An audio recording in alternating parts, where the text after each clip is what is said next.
and welcome in the Pool Still Alive. I'm your host, J.P. Cardoso, and today for this interview, I've invited former Director of Communications for the Miami Heat of the NBA, Alan Hancock. Thank you for having me. So, what was your first ambition in mind the moment you got the job with all the buzz that the NBA involves? Yeah, so that was part of my interest in joining the Miami Heat organization, in that working for a franchise within one of the major sports here in the U.S.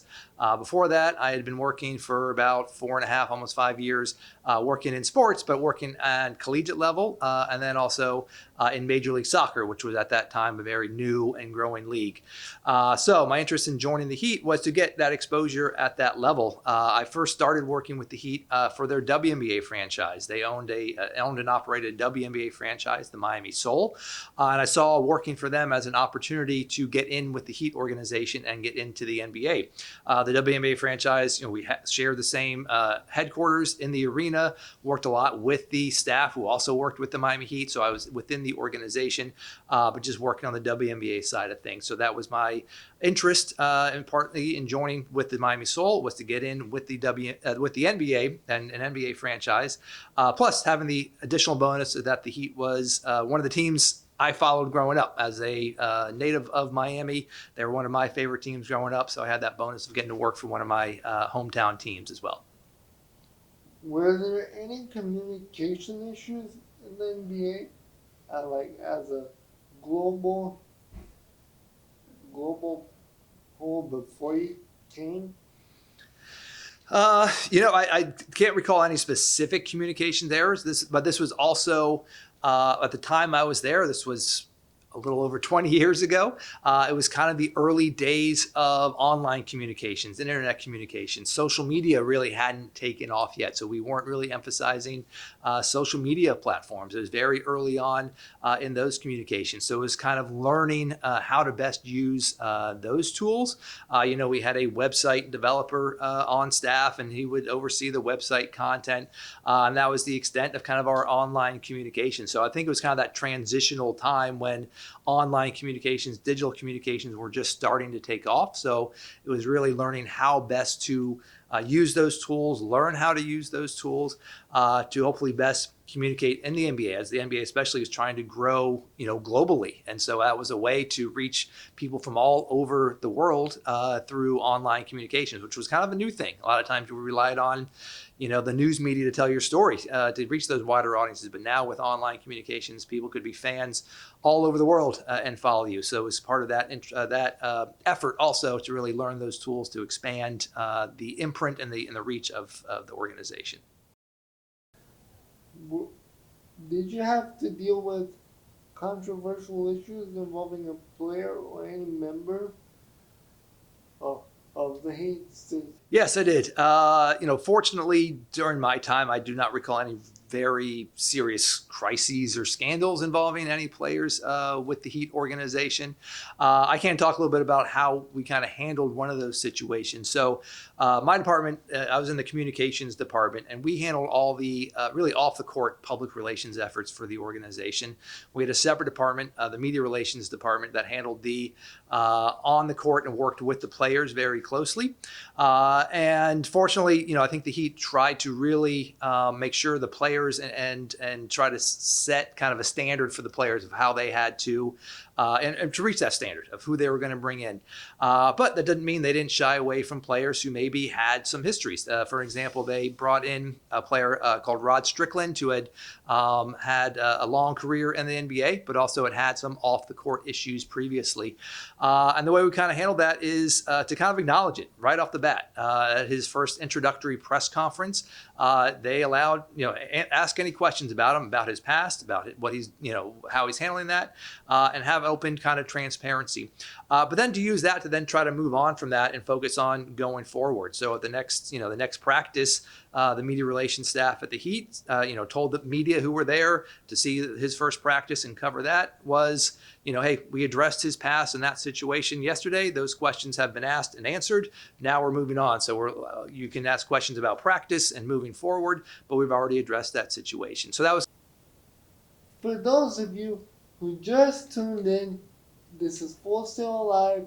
This is JP Cardoso, and as a guest, I have Alan Hancock, former Director of Communications for the Miami Heat, one of the two Florida teams in the NBA. So for for those of you, for those of the people that just tuned in,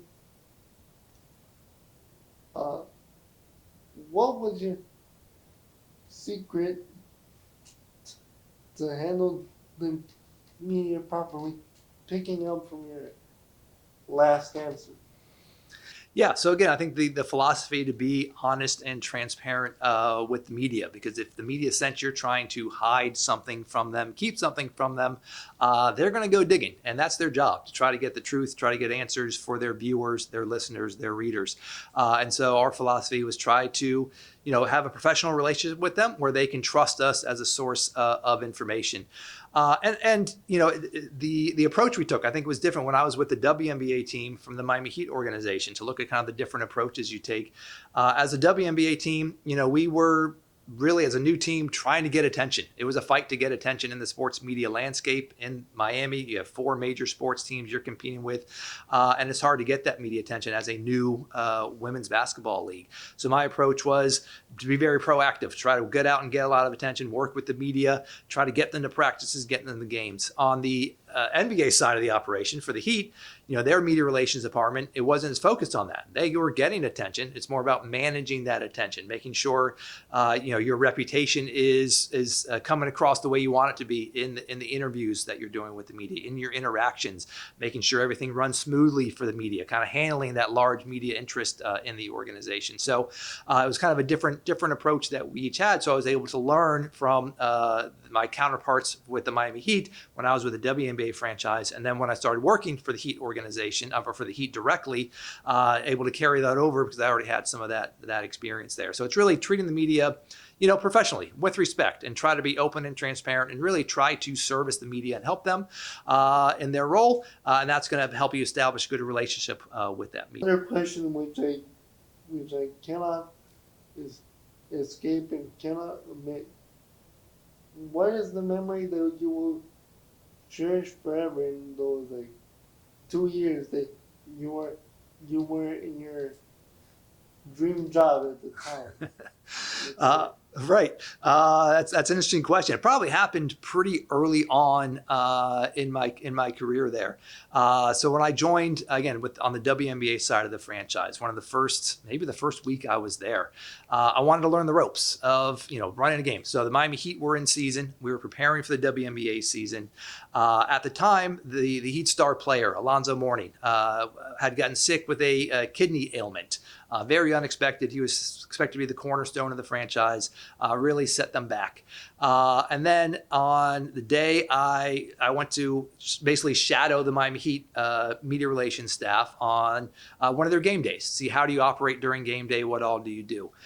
It just so happened, which I didn't even realize at the time, as they were announcing that day for that game that Alonzo Mourning was going to come back and return to the lineup. He had been out, I think, for over a year at that time. And so they have a press conference that morning announcing he's coming back, and go into that press conference room, and the room is packed, and there's a lot going on. And so it was, a big exciting moment, and I'm there my first time with the Heat. I followed Alonzo Mourning as a fan of the Heat, and now I'm there seeing him make this announcement at the game that night. The energy in the arena was excitement. They had just announced he was coming back. They did a big intro video announcing him coming back in to kind of hype up the crowd, and it was really electric moment to have that and be that kind of that first experience. What advice would you give for the people right now who are in the same function that you were before? Like people a guy from the past giving an advice for people from the present. Yeah, I would say, and I think this is true in any type of field, never stop learning. Always try to improve and get better and seek feedback and advice on how you can improve. One of the great benefits I think I had working with the Heat organization, I mentioned, working for the Miami Soul for the WNBA franchise. It was a great experience for me because it was really my first time. I was kind of the head of the PR person for the WNBA franchise. So I had, I had that responsibility, but I also had people working on the Miami Heat side of things who I could rely on as a resource, who I could ask questions of, get advice from. And I think you have to do that. You can't be afraid to say you don't know something or you haven't done this before. Hey, can you give me some advice on this? And that was really valuable and something that I was able to take and learn from those experiences and learn from the mistakes that I made along the way of, and say, okay, now I can see how I should have handled that differently. And that's what's really going to help you grow, improve, and become a better professional. Well, that about wraps it up of our program this afternoon. Thanks to Alan for joining in for Full Sail